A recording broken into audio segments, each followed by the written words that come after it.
I'm Shelley Turner with the Builderall team. In this video, I'm going to show you how to set up a contact form so that you can manually edit or remove your users from your database. Now, a lot of times when you are setting up automated systems, people can remove themselves from your database and you never really know. And if you've got a method of contacting people and wanting to know why they left, or you're wanting to know that they did leave, then you want to do a manual system. And according to the GDPR regulations, when they make a request, like changing their information or unsubscribing or being forgotten, all of those you are given 30 days to complete that activity. So I'm going to show you how to set up a manual form that you can get sent to your email, and it will have the information of the person that wants the change done, and you can take that information and do it manually so you know what's happening with your list. So let's go ahead and jump in and do that. The first thing I'm going to do is add a contact form to my web page.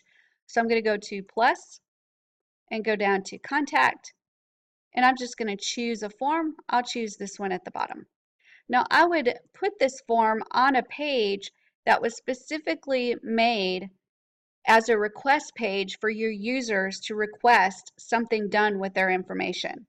So this is going to be a page that's not normally accessed by anyone unless they're requesting a change to their information that's in your database. The next thing we're going to do is set it up so that if this form is filled out and submitted, it will actually be sent to any email that you want it to go to. So it can go to an email of yours, or if you've got an assistant, you can send it to your assistant and have them handle this information. So let's go ahead and right click and we'll go to configure.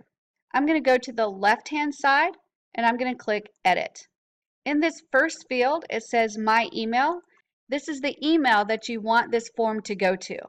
In the subject area you can put user change in database. That way when this email comes in, you'll see the subject line and you'll know immediately what that email is about. You can also use the subject line to filter your messages and dump them into specific folders, specifically if you want to handle them, or even if your VA wants to handle them. You can organize them in a way that you are capturing them in a specific folder in your email. You don't have to do anything with the third field, and you don't have to do anything with the action button. You don't have to do anything with edit the automatic message. So once that form is filled out, just the first two fields, you can click confirm. Now we're done with that part. I'm going to close this form and I'm going to right click and I'm going to go to elements.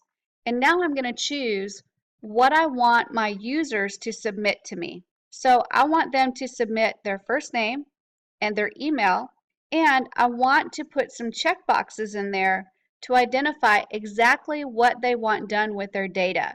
To do that, I'm just going to add another column, and when I added a column, it threw in an extra box. I'm going to delete that box, and now inside this box I'm going to add some checkboxes. So I'm going to click the plus button on the gray bar and choose checkbox, and now I can give them an option on what they want done with their data.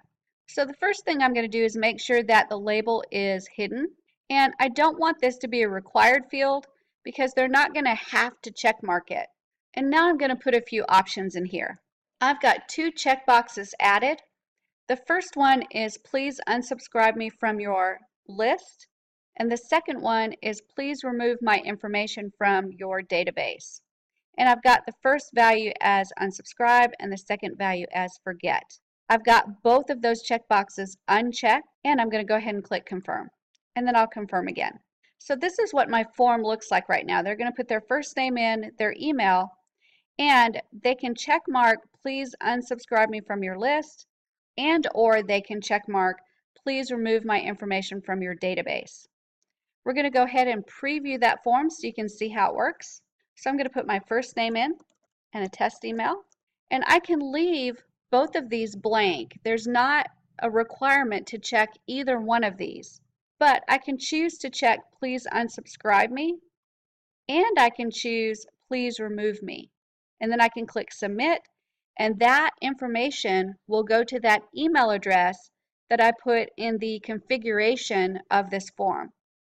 So that's how you can set it up to manually remove someone or unsubscribe someone from the database. This is important if you want to monitor your users and whether they are unsubscribing or requesting to be forgotten from your database. Remember that GDPR still applies, and you must carry out their request to either unsubscribe or be forgotten within 30 days. So this is how you set up an email marketing form to manually manage your subscriber lists and database.